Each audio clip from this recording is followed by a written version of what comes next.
ଜଣେ ପାପୀ ବ୍ୟକ୍ତିଙ୍କର ପତନ ସେଇ ଦିନ ହୋଇନଥାଏ କି ଯୋଉ ଦିନ ତା ଅର୍ଥ କ୍ଷୟ ହୋଇଯାଏ। ପତନ ତ ସେଇ ଦିନଠୁ ଆରମ୍ଭ ହୋଇଥାଏ ଯୋଉଦିନ ତା ଭିତରୁ ସତ୍ୟ, ଦୟା ଓ ବିବେକ ଛିନ୍ନ ହୋଇଯାଇଥାଏ। ଯେଉଁ କ୍ଷଣରେ ଈଶ୍ୱର ଚେତାବନୀ ଦେବାକୁ ଆରମ୍ଭ କରନ୍ତି, ସେଇଠୁ ତାଙ୍କ ପତନର ଓଲଟା ଗଣତି ଆରମ୍ଭ ହୁଏ। ତ ଆଜି ଆମେ ଜାଣିବା କଣ ଏମିତି ସଂକେତ ରହିଛି ଯୋଉଥିରୁ ଜାଣି ହେବ ଯେ ପାପୀ ବ୍ୟକ୍ତିଙ୍କର ଓଲଟା ଗଣତି ଆରମ୍ଭ ହୋଇଯାଇଛି। এই ପ୍ରଶ୍ନ ଯେ କେବଳ ଆପଣଙ୍କର ନୁହେଁ, ଏଇ ପ୍ରଶ୍ନ ଦିନେ ମହାରାଜ ଜନକଙ୍କ ମନରେ ବି ଆସିଥିଲା। ଜନକଙ୍କର ଗୁରୁ ହେଉଛନ୍ତି ଅଷ୍ଟବକ୍ର। ରଜା ଯେତେବେଳେ ଏ ପ୍ରଶ୍ନ ନିଜ ଗୁରୁକୁ ପଚାରିଥିଲେ, ସେ ଏକ ସୁନ୍ଦର ଉଦାହରଣ ସହିତ ବୁଝେଇ ଦେଇଥିଲେ। ଘଞ୍ଚ ଏକ ଜଙ୍ଗଲ ମଧ୍ୟରେ ସମୃଦ୍ଧ ଏକ ରାଜ୍ୟ ରହିଥିଲା। ସେଠାକାର ରାଜା ଜଣେ ବୀର, ନ୍ୟାୟବନ୍ତ ଏବଂ ବୁଦ୍ଧିମାନ ଥିଲେ। ରାଜ୍ୟରେ ସୁଖ, ଶାନ୍ତି ଆଉ ସମୃଦ୍ଧି ବିରାଜିଥିଲା। ଦୂର ଦୂର ପର୍ଯ୍ୟନ୍ତ ଲୋକେ ସେ ରାଜାଙ୍କର ପ୍ରଶଂସା କରୁଥିଲେ। ପରନ୍ତୁ ସେଇ ରାଜ୍ୟରେ ଜଣେ ଧନୀ ବ୍ୟବସାୟୀ ରହୁଥିଲେ, ଯେ କି ଅତ୍ୟନ୍ତ କ୍ରୂର। ତାଙ୍କ ପାଖରେ ଅସୀମିତ ଧନରତ୍ନ ରହିଥିଲା, କିନ୍ତୁ ହୃଦୟ ଥିଲା କଠୋର। ଗରିବଙ୍କର ଶୋଷଣ କରୁଥିଲେ, ମିଛ କହୁଥିଲେ, ଲାଞ୍ଚ ନେଉଥିଲେ, ପୁଣି ଅନ୍ୟର ଅଧିକାରକୁ ଛିନ୍ନ କରିକି ନିଜକୁ ସଫଳ ମନେ କରୁଥିଲେ। ଲୋକେ କହୁଥିଲେ, ଦେଖ କେତେ ପାପ କରୁଛି, ତଥାପି ସେମିତି ବଢି ବଢି ଚାଲିଛି। ତୁମେ କଣ ଏହାର ଅର୍ଥର ପ୍ରାଚୁର୍ଯ୍ୟକୁ ଉନ୍ନତି ମନେ କରୁଛ? ଆମେ କଣ ମନେ କରିଥାଉ, ଯଦି କର୍ମର ଫଳ ମିଳିବ ତାହେଲେ ସିଏ ଏତେ ସୁଖୀ କେମିତି? ରାଜନ, ଯାହା ଆମେ ସ୍ଥୂଳ ଚକ୍ଷୁରେ ଦେଖିଥାଉ ତାହା ସମ୍ପୂର୍ଣ୍ଣ ରୂପରେ ସତ୍ୟ ହୋଇନଥାଏ। ଗଛଟିଏ ସେତିକି ବେଳେ ଶୁଖିବା ଆରମ୍ଭ ହୋଇନଥାଏ କି ଯେତେବେଳେ ତା ପତ୍ର ଜଡ଼ିଥାଏ। ପତ୍ର ଜଡ଼ିବାର ଅନେକ ପୂର୍ବରୁ କି ତାର ଚେର ଶୁଖିବା ଆରମ୍ଭ ହୋଇଯାଇଥାଏ। ଠିକ୍ ସେଇ ପ୍ରକାର ଜଣେ ପାପୀ ମଣିଷ ପତନ ପ୍ରଥମେ ତା ଭିତରୁ ଆରମ୍ଭ ହୋଇଯାଏ। ବାହାରର ପରିଣାମ ତ ପରେ ଦେଖାଯାଇଥାଏ। ଏବେ ତୁମକୁ କିଛି ସଂକେତ କହୁଛି, ଯାହା ଦେଖିକି ଅବଶ୍ୟ ଜାଣିପାରିବ ଯେ ତାଙ୍କର ପତନ ଆରମ୍ଭ ହୋଇଯାଇଛି। ପ୍ରଥମ ସଂକେତ ହୋଇଥାଏ କି ମନୁଷ୍ୟ ସତ୍ୟ ଠାରୁ ଦୂରେଇ ଯିବା। କି ଯେତେବେଳେ ମିଛକୁ ସତ ଭାବିବାକୁ ଲାଗେ, ଯେବେ କାହାକୁ ଅନ୍ୟାୟ ବି ଅପରାଧ ଦେଖା ନଯାଏ, ଅବଶ୍ୟ ଜାଣିଯାଆନ୍ତୁ ତାଙ୍କ ପତନ ଆରମ୍ଭ ହୋଇଯାଇଛି। ଈଶ୍ୱର ପ୍ରଥମରେ କେବେ ଅର୍ଥ ହରଣ କରିନିଅନ୍ତିନି, ପ୍ରଥମେ ବିବେକ ହରଣ କରିନିଅନ୍ତି। ଯୋଉଦିନ କାହାକୁ ପାପ ଆଉ ପାପ ଯେମିତି ଲାଗିନଥାଏ, ସେଇଠୁ ତାର ଓଲଟା ଗଣତି ଆରମ୍ଭ ହୋଇଯାଏ। ବିବେକର କ୍ଷୀଣତା ପତନର ପ୍ରଥମ ଚରଣ ହୋଇଥାଏ। କାରଣ ବିବେକ ସ୍ଥାନରେ ଯେବେ ଅହଙ୍କାର ବସିଯାଏ, ଏଇଠୁ ପତନର ଦ୍ୱିତୀୟ ସଂକେତ ଆରମ୍ଭ ହୋଇଯାଏ। ଅହଙ୍କାର ମନୁଷ୍ୟକୁ ଅନ୍ଧ କରିଦିଏ। ଏବେ ତାକୁ ନିଜର କ୍ଷମତା ଦୃଶ୍ୟ ହୋଇଥାଏ, କମଜୋରି ନୁହଁ। ନିଜର ଅର୍ଥ, ପ୍ରାଚୁର୍ଯ୍ୟ ଆଉ ବୈଭବ ଦେଖାଯାଇଥାଏ, କର୍ମ ଦେଖାଯାଇନଥାଏ। ଏକ କାହାଣୀ କହୁଛି, ଆହୁରି ଭଲ ଭାବରେ ବୁଝିବେ। ଏକ ନଗରରେ ରୁଦ୍ରସେନ ନାମକ ଜଣେ ଧନୀ ଲୋକ ରହୁଥିଲେ। ତାଙ୍କ ପାଖରେ ଥିଲା ଅସୀମିତ ଧନ, ବିଶାଳ ଭବନ, ସୀମିତ ସେବକ ସେବିକା। କିନ୍ତୁ ଆଖପାଖରେ ତାକୁ କେହି ସମ୍ମାନ ନୁହଁ, ଭୟ କରୁଥିଲେ।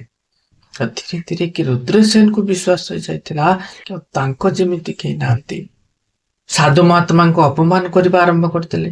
ଗରିବକୁ ସହାୟତା କରିବା ବଦଳରେ ଉପହାସ କରିବାକୁ ଲାଗିଲେ। ତ ଗୋଟେ ଦିନ ୟାଙ୍କର ବି ବୟସ ହୋଇଯାଇଥାଏ। ତାଙ୍କର ଏକମାତ୍ର ପୁଅର ବିବାହ ବୟସ ହୋଇଥାଏ। ଏତିକିବେଳେ ସେ ପୁଅକୁ ହେଲା ଏକ ଗମ୍ଭୀର ବ୍ୟାଧି। ଯେତେ ବୈଦ୍ୟ, ଯେତେ କବିରାଜ, ଯେତେ ଯାହା ଦେଖିଲେ ବି ଭଲ ହେଲାନି, ଅକାଳରେ ନିଧନ ହେଇଗଲା। ଆଉ ସେଇଦିନ ତାଙ୍କୁ ପ୍ରତୀତ ହୋଇଥିଲା ଦଶା କେମିତି ଭୋଗ ହୁଏ। ପାଖରେ କେହି ଛିଡା ହେବାକୁ ବି ନଥିଲେ। ତ ଈଶ୍ୱର ପ୍ରଥମେ ସୁଯୋଗ ଦେଇଥାନ୍ତି, ପୁଣି ଚେତାବନୀ ଦିଅନ୍ତି, ପୁଣି ମନୁଷ୍ୟ ନିଜ ଅହଙ୍କାରରେ ସେ ଚେତାବନୀକୁ ବି ଦେଖି ପାରିନଥାଏ, ପୁଣି ତାଙ୍କ କର୍ମ ହିଁ ତାଙ୍କ ବିରୁଦ୍ଧରେ ଛିଡା ହୋଇଯାଏ। ମନେ ରଖିଥିବେ, ଯେଉଁ ଲୋକ ନିଜର ପ୍ରଶଂସା ଶୁଣିବାକୁ ଚାହାନ୍ତି, ସତ୍ୟଠାରୁ ଦୂରେଇ ଯାଆନ୍ତି, ସେ ନିଜ ଜୀବନରେ ସର୍ବନାଶକୁ ନିମନ୍ତ୍ରଣ କରନ୍ତି। ଅହଙ୍କାରର ପରବର୍ତ୍ତୀ ସଂକେତ, ତୃତୀୟ ସଂକେତ, ମହର୍ଷି ଅଷ୍ଟବକ୍ର ଯୋଉଟା ଜନକ ରାଜାଙ୍କୁ ବୁଝେଇଥିଲେ, ଯେବେ କାହାଙ୍କ ଜୀବନରେ ସତ କହୁଥିବା ଲୋକ ଦୂରେଇ ଯାଆନ୍ତି, ଅବଶ୍ୟ ବୁଝି ଯାଆନ୍ତୁ ସେ ପତନ ଆଡକୁ ଗତି କରୁଛନ୍ତି। ଈଶ୍ୱର ଯେବେ କାହାକୁ ରକ୍ଷା କରିବାକୁ ଚାହାନ୍ତି, ତାଙ୍କ ଜୀବନରେ ଗୁରୁ, ପିତା, ମାତା, ସଚ୍ଚା ମିତ୍ର, ସାଧୁ, ସନ୍ଥ କିମ୍ବା କୌଣସି ଶୁଭ ଚିନ୍ତକ ପଠାନ୍ତି। ଏ ଲୋକ ମିଠା ନୁହଁ, ସତ କହିଥାନ୍ତି। କିନ୍ତୁ ଯେତେବେଳେ କେହି ଅହଙ୍କାରରେ ଡୁବି ଯାଇଥାଏ, ତାଙ୍କୁ ସତ୍ୟ ହିଁ କଡ଼ା ଲାଗିଥାଏ। ଏକ ନଗରରେ ଜଣେ ବିକ୍ରମ ଦତ୍ତ ନାମକ ଅତ୍ୟନ୍ତ ପ୍ରଭାବଶାଳୀ ଅଧିକାରୀ ରହୁଥିଲେ। ତାଙ୍କ ପାଖରେ ଥିଲା ଶକ୍ତି, ଧନ, ପ୍ରତିଷ୍ଠା, କିନ୍ତୁ ସେ ଅତ୍ୟନ୍ତ କ୍ରୂର ସ୍ୱଭାବ ଯୁକ୍ତ ରହିଥିଲେ। ତାଙ୍କୁ କେହି ପରାମର୍ଶ ବି ଦଉଥିଲେ କି ଅନ୍ୟାୟ କର ନାହିଁ, ଗରିବଙ୍କର ଅଧିକାର ଉପରେ ଲୋଭ କର ନାହିଁ, କିନ୍ତୁ ସିଏ କାହା କଥା ଶୁଣୁନଥିଲେ। ପ୍ରତ୍ୟେକଟି ଉପଦେଶକୁ ଏମିତି ହସରେ ଉଡେଇ ଦଉଥିଲେ। ହଁ, କଣଟା ହେଇଯିବ, ମୋ ପାଖରେ ଅର୍ଥ ଅଛି, ଲୋକ ଅଛି, ସୁଖ ସୁବିଧା ଅଛି, କିଏ ବା କଣ ବିଗାଡି ନବ। ଧୀରେ ଧୀରେ କି ତାକୁ ଉପଦେଶ ବି ଦେବା ବନ୍ଦ କରିଦେଲେ। ହିତାକାଂକ୍ଷୀ ଯୋଉ ମିତ୍ରମାନେ ରହିଥିଲେ ସବୁ ଦୂରେଇବାକୁ ଲାଗିଲେ। ଆଉ ସବୁ ଭଲ ଲୋକମାନେ ଯେତେବେଳେ ଦୂରେଇ ଗଲେ, ପାଖରେ ରହିଲେ କେବଳ ସେଇ ଲୋକ ଯିଏ ତାଙ୍କ ସବୁ କଥାରେ କେବଳ ତାଳି ବଜାଉଥିଲେ, ଆଉ ହଁରେ ହଁ ମିଶଉଥିଲେ, ନାଁରେ ନାଇଁ କରୁଥିଲେ। ତ ଏ ସବୁଠୁ ବଡ ସଂକେତ ହୋଇଥାଏ। ଯେବେ ଦେଖିବେ ସତ କହୁଥିବା ଲୋକ ଆପଣଙ୍କ ଠାରୁ ଦୂରେଇ ଯାଉଛନ୍ତି, ଜାଣିଯାଆନ୍ତୁ ଆପଣ ପତନ ଆଡକୁ ଗତି କରୁଛନ୍ତି।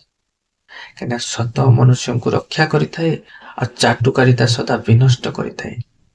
ଯିଏ କେବଳ ତୁମର ପ୍ରଶଂସା କରୁଛନ୍ତି, ସବୁବେଳେ ତୁମର ହିତୈଷୀ ବି ନ ହେଇପାରନ୍ତି। ଯେ ସମ୍ମୁଖରେ ଏକାନ୍ତକୁ ଡାକିକି ଆପଣଙ୍କ ଦୋଷ ଦର୍ଶନ କରି ଦିଅନ୍ତି, ସେଇ ହିଁ ପ୍ରକୃତ ହିତୈଷୀ। ଏମିତି କିଛି ଦିନ ବ୍ୟତୀତ ହେଇଗଲା ପରେ ବିକ୍ରମାଦିତ୍ୟ ଏମିତି ଅନେକ ଭୁଲ ନିର୍ଣ୍ଣୟ ନେଇ ବସିଲେ। କିନ୍ତୁ ତାଙ୍କର ଚାଟୁକାରିତା ମାନେ ତ ସେମିତି ପ୍ରଶଂସା କରି ଚାଲିଥାନ୍ତି, କେହି ଆଉ ତାଙ୍କୁ ବାରଣ କରିବାକୁ ନାହାନ୍ତି। ଏମିତି ଗୋଟେ ଦିନ ତାଙ୍କ ବିଶ୍ୱାସ ପାତ୍ର ଲୋକ ହିଁ ତାଙ୍କ ବିଶ୍ୱାସ ଭାଙ୍ଗିଦେଲେ। ଅର୍ଥ ଚାଲିଗଲା, ପଦବୀ ଚାଲିଗଲା, ଯୋଉମାନଙ୍କ ଉପରେ ଅଧିକ ବିଶ୍ୱାସ କରୁଥିଲା ବେ ସେଇମାନେ ଛାଡିଗଲେ। ଏକୁଟିଆ କେବଳ ଅନୁଶୋଚନା ବାକି ରହିଗଲା। ଭାଇ, ମୁଁ ଆଗରୁ ଯଦି ଗୁରୁଜନଙ୍କ କଥା ମାନିଥାନ୍ତି। ଆଜ୍ଞା, ପତନ ସେତିକି ବେଳେ ହୋଇନଥାଏ କି ଯେତେବେଳେ ସଂସାର ଆମକୁ ଛାଡି ଦେଇଥାଏ। ପତନ ତ ସେତିକି ବେଳେ ହୋଇଥାଏ କି ଯେତେବେଳେ ମନୁଷ୍ୟ ନିଜେ ହିଁ ସତ୍ୟର ସଙ୍ଗ ଛାଡି ଦେଇଥାଏ। ରାଜା ଜନକ ଏବେ ବୁଝି ଯାଇଥିଲେ। କହୁଛନ୍ତି, ଗୁରୁଦେବ, ଅବଶ୍ୟ ବୁଝିପାରୁଛି ଈଶ୍ୱରଙ୍କର କୃପା ସବୁଠୁ ଧନ ହୋଇନଥାଏ। କୃପା ସେତିକି ବେଳେ ହୋଇଥାଏ କି ଯେତେବେଳେ ଆମ ଜୀବନରେ କେହି ଦୋଷ ଦର୍ଶନ କରିବା ଲୋକ ଆସନ୍ତି। ଏବେ ଚତୁର୍ଥ ସଂକେତ, ସବୁଠାରୁ ଗୁରୁତ୍ୱପୂର୍ଣ୍ଣ ସଂକେତ, ଯେବେ ମନୁଷ୍ୟଙ୍କ ଭିତରେ ଦୟା ସମାପ୍ତ ହୋଇଯାଏ ନା, କର୍ମର ଫଳ ତାଙ୍କ ଦ୍ୱାର ଦେଶରେ ପହଞ୍ଚି ଯାଇଥାଏ। ରାଜା ଜନକ ଯେତେବେଳେ ପଚାରୁଛନ୍ତି, ଗୁରୁଦେବ, ଦୟାର ଅଭାବ କଣ ଏତେ ବଡ ଦୋଷ ହୋଇଥାଏ? ଗୁରୁ କହୁଛନ୍ତି, ହଁ, ଦୟା ହିଁ ତ ମନୁଷ୍ୟକୁ ମନୁଷ୍ୟ ପରି ରଖିଥାଏ।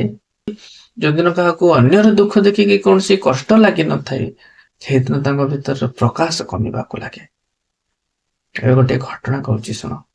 ଧନପାଳ ନାମକ ଜଣେ ସାହୁକାର ରହୁଥିଲେ। ଗରିବ କୃଷକ ମାନଙ୍କୁ ବହୁତ ଅଧିକ ସୁଧରେ କି କରଜ ଦଉଥିଲେ, ଆଉ ସମୟ ସମୟରେ ଯିଏ ପରିଶୋଧ କରିପାରୁନଥିଲେ, ତାଙ୍କର ଘର ଜମି ସବୁ ଛଡେଇ ନେଇ ଯାଉଥିଲେ।